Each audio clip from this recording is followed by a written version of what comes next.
So here now we will study about the motion of the charged particle in combined electric and magnetic fields. So now we have done the motion of the charged particle in magnetic field, and we have seen when the charged particle moves in magnetic field, it experiences force which is acting always perpendicular to the magnetic field. It means there is actually the work done by the magnetic force is 0. So by using magnetic force you cannot increase its kinetic energy. So here charged particle is moved in both electric and magnetic field. So this first concept is here, that is called velocity selector. So see here, there are the three axes here, this is here x, y and this is here the z. Suppose magnetic field is acting along this, electric field is acting along this, and velocity of the charged particle is to this side. Then magnetic force is given by cross product of the velocity and magnetic field, that means here I cross k, that is the minus j.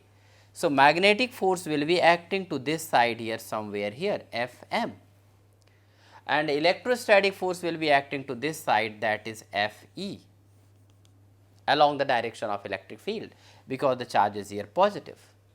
So we can write the total force acting on the charged particle is the Lorentz force here, and we can write F is equal to Fe plus Fm, and that can be written F is equal to Qej cap plus Q into here V cross B.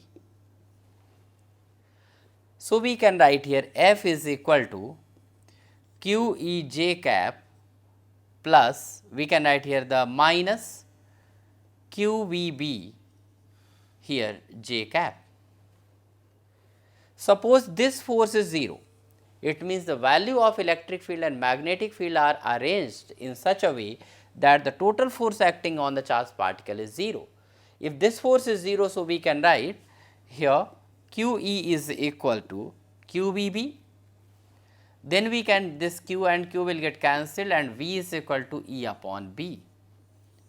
So see here, this concept or this actually particular method is used to select the charged particle out of the beam of the charged particle of the different velocities.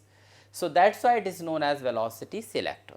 So we can select the charged particle of the required speed by adjusting the value of electric field and magnetic field here. So this is the concept about the velocity selector.